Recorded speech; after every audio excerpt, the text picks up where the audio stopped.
Welcome, everyone. I'm Steve Farrell, the Worldwide Executive Director for Humanities Team, and I'm excited to be here with you for this free program called Living a Masterful Life, accessing dynamic insights and peak states of inspiration to embrace the next stage of your unfoldment. This is an online program with acclaimed spiritual teacher Michael Bernard Beckwith. This program is part of a free online video series with Panache Desai called Mastering Reality. Transcend your limitations, access your infinite power, and become fully you. Thanks so much for joining us. We've got a really powerful program in store. As we get started, I'm going to give Michael a proper introduction. Michael Bernard Beckwith is an author, meditation teacher, conference speaker, and seminar leader, and is the founder and spiritual director of Agape International Spiritual Center.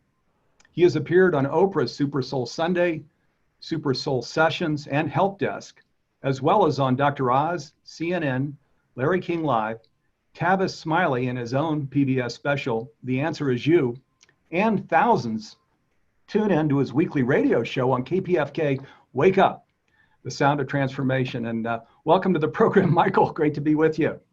Steve, I'm happy to be here, and it's always a joy to see you. It's always a joy to work with you on behalf of all of humanity. Yes, indeed. Back at you. It is a total privilege and pleasure to be doing this program with you, Michael. And wow, we've got a lot of exciting things to cover here during this hour. So let me just jump right in. Now, before we go into this program with Michael, I want to share with you that near the end of this program, we're going to tell you about an 8-week masterclass that we've been working on for over a year. It's called You Are Limitless. Discover how to step into a whole new level of empowerment and effectiveness in everything that you do. Michael Bernard Beckwith and Panache Desai are teaching this program together. This is the first time they've offered a masterclass together, so be sure to stay tuned for details. Now, let's jump right in with Michael to these exciting topics that we've planned for you here. And as we get started, Michael, let me throw this question at you. How can we recognize the difference between our true self and our outward personality so we can more fully identify with your true self as you move through your day? Mm-hmm. I think that's an extremely important question, and there's different layers to it. And as you mentioned, I go in deeper with this particular understanding in the masterclass. Let's understand what the true self is, and let's understand what the outward personality is, and then I can answer that particular question. When we talk about our true self, we're talking about our limitless, eternal, timeless self that is not forged by human experience, is not forged by hereditary patterns, it's not forged by the imprints from society or the social milieu or whatever's going on. That comes directly from the source. Each of us are unique emanations of source. We're each emanations of divine intelligence, unconditional love, perfect peace. All the very essence of life itself forged itself into a composite idea called each and every one of us. That's our real and essential self. Paths to spiritual growth and discovery open ourselves up to that, so we begin to operate more from the timeless, more from the spaciousness, more from the sense of connectedness, rather than from a sense of separation. Now, the personality self, the word personality or persona means mask. That the personality is what oftentimes covers up the true self. Now, where does personality come from? Personality is forged through time. In other words, an individual may have gone through particular experiences in life, and they develop a personality in order to survive with whatever experiences they may have had. Sometimes an individual may create a personality in order to be successful. They may create within themselves a gregarious personality, a humorous personality, or sometimes the personality carries the shell of a defense mechanism or a coping mechanism. But all personality emerges from a reaction to experience or time, or an imprint that you may have received from your parents or your uncle or aunt or people that you were in close relationship with. Personality is temporary. The true self is eternal. Now, how can you tell the difference? The personality, if you watch yourself, you'll know that the personality is primarily reactive. It reacts and then it acts. The true self responds. It's responding to the field of love and beauty and joy and generosity and kindness. Now, you've seen this throughout history where, for instance, peacemakers, they have personalities as well, but you can see that they may have been oppressed, things of that particular nature, but then there is this power that comes out of them that's emanating not through the construct of the personality, but from the construct of connectedness to the presence, a love, a kindness, a compassion, a patience that you can't fake, that you can't use willpower and make that happen. That comes because of the individual's depth of connection to their soul force, the presence. We think of Mohandas K. Gandhi as an example, that he had a certain personality growing up. He was an attorney. He was prone to anger at times. He had a fierceness about him, an assertiveness. And then as he began to go into deep states of meditation and things of that particular nature, there became something else that began to emerge through him. And that was more akin to his true self. And it carried a lot of focus and a lot of power. Each of us, you ask, first of all, how you can tell the difference. One is reactive, one is responsive. What are we responding to? We develop a level of responsibility. That means the ability to respond to our higher nature. That's what the true self does. The personality reacts, calculates, and reacts, calculates, then acts. If you watch yourself, you begin to let yourself be the primary focus of your observation throughout the course of a day, rather than observing someone else, judging someone else, thinking about what someone else is doing or saying. You just look at yourself and you'll be able to tell, I'm reacting to that from my personality, or I'm responding from my true nature. Now, of course, I'm a teacher of meditation, and meditation is really one of the primary ways of discerning, uncovering, activating, becoming at one with your real self. And then it becomes a matter of practice and a way of life. Now, there's nothing wrong with the personality. It's not evil, nothing like that. It's just temporary. It's transitory and forged by time. The true self is eternal. It's real. It's timeless. It's the real you. Steve, I hope I'm shedding some light on. Oh, absolutely. Beautiful. Thank you. We definitely have set the table here for a great discussion. Thank you. That's a wonderful way to start in with just the nature of reality and whether we're coming from personality or our true self. So let me, I'm going to go in slightly different directions here with each of these questions. This next question is, how can you transcend hopelessness, loneliness, and despair through your creative and selfless actions in the world? You know what? That question is interesting because you put part of the answer in the question. Now, when an individual is having the experience of loneliness, sadness, despair, deep sense of loss, now, on a spiritual level, we know that our essential self never experience loneliness or despair. That, again, is on the personality level.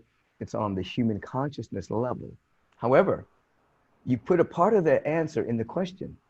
When one begins to walk in the direction of service or creativity, begins to walk in the direction of generosity, just baby steps, there's an energy that's released that becomes activated in our awareness, and we begin to transmute the thoughts of loneliness, despair, sadness, etc., into a higher frequency creativity begins to flow, um, a level of joy begins to flow, because it's within our matrix as a being, but we have to get it jump started.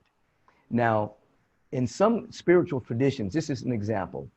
In some spiritual traditions, let's say an individual loses a loved one, a very close loved one, friend, family member, and of course the grieving is there, the sadness is there, the loneliness is there. In certain spiritual traditions, it is okay to grieve for 30 days, or excuse me, 40 days. And on the 41st day, you dedicate yourself to some kind of project, some kind of way of living that's in honor of the person that you lost. So that the energy starts to shift from, I miss the person, why did they die, I'm lonely, they left me alone, I'm in despair, to what can I now do in their memory to make myself a better individual or to make the world a better place. Now, the moment I begin to do that, the energy shifts and the grieving, sad, loneliness thoughts begin to be redeemed. It's called redemption. We all know redemption. You know, remember years ago, people used to redeem their bottles for 5 cents or something, you know, but there's a redemption of thought because energy is never created or destroyed. It's just transmuted.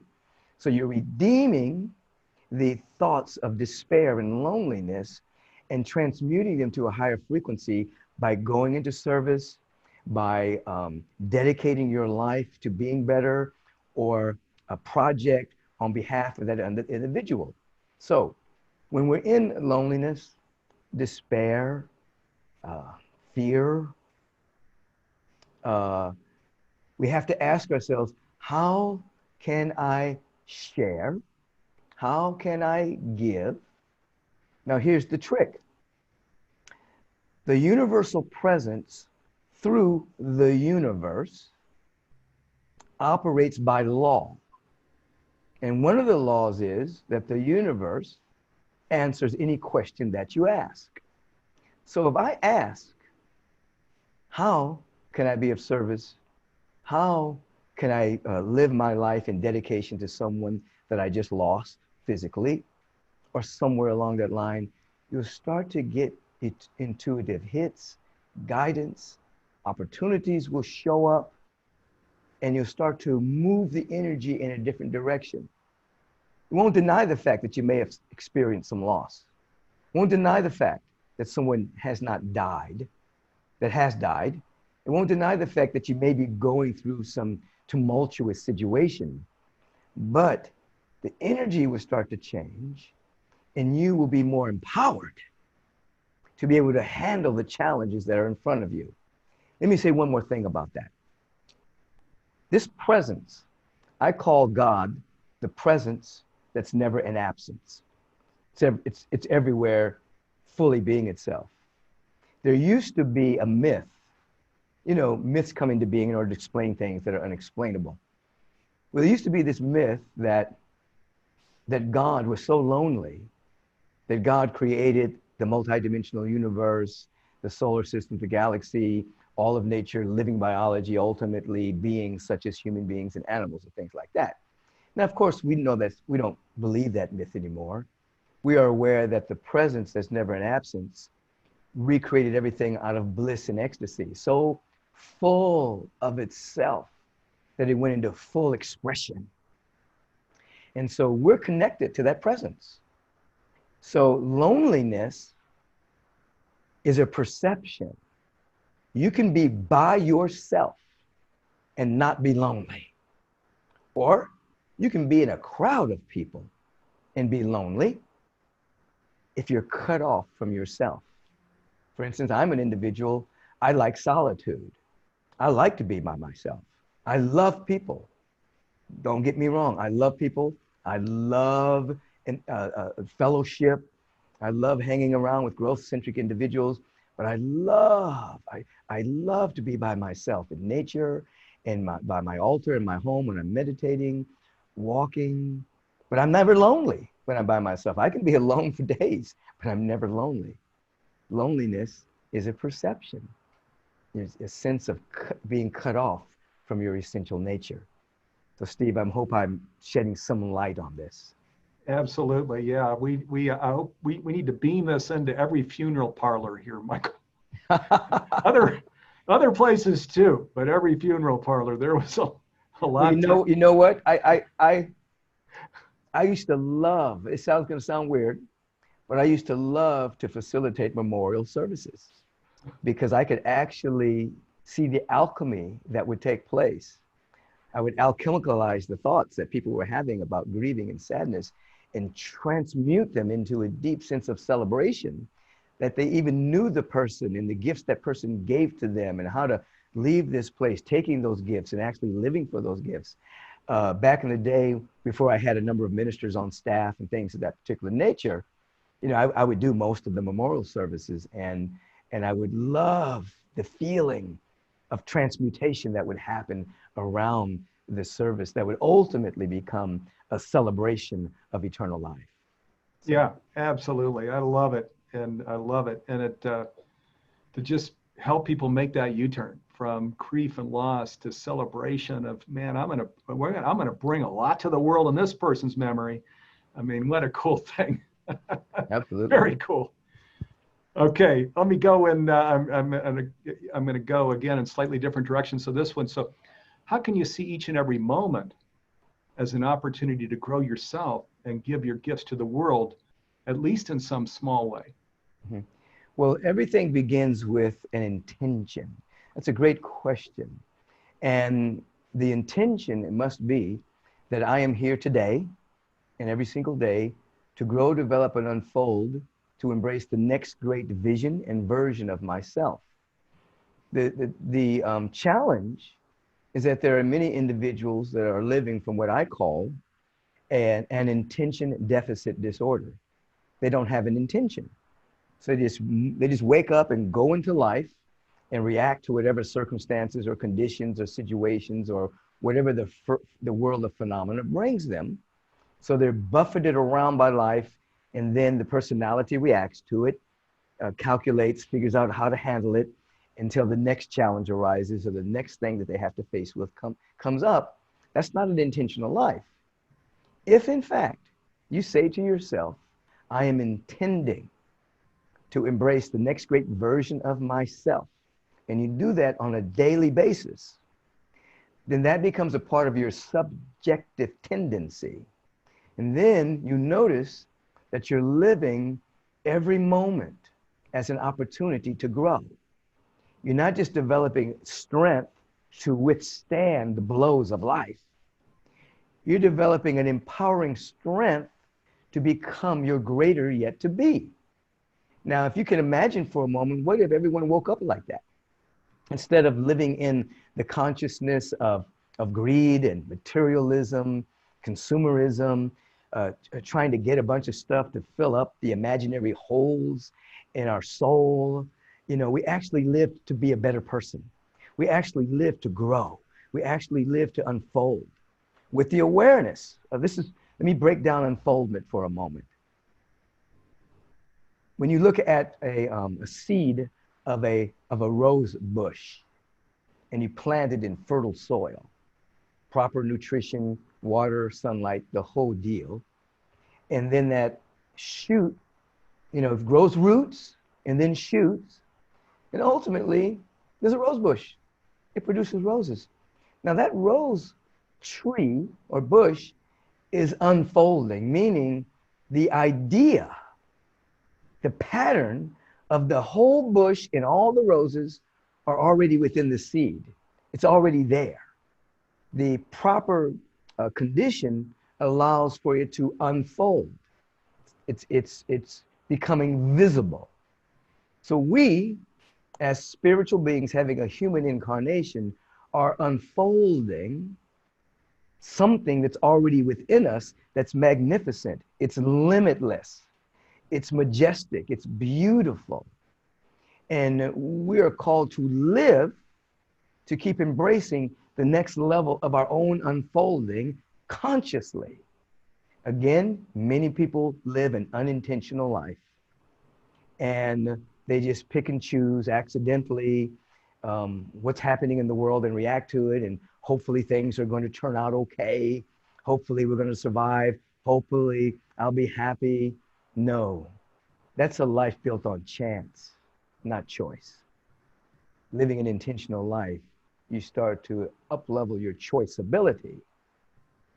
And now every moment, everything has meaning. Every moment gives you feedback for your growth, development, and unfoldment. A setback may not be it may not be a denial. It just might be a delay. It may mean that you have to grow in certain areas of your life. Everything becomes feedback, not picking on you, but for you to look at yourself and say, I need to grow in this area. I need to expand in this area. I need to eliminate this way of thinking. I need to eliminate this habit.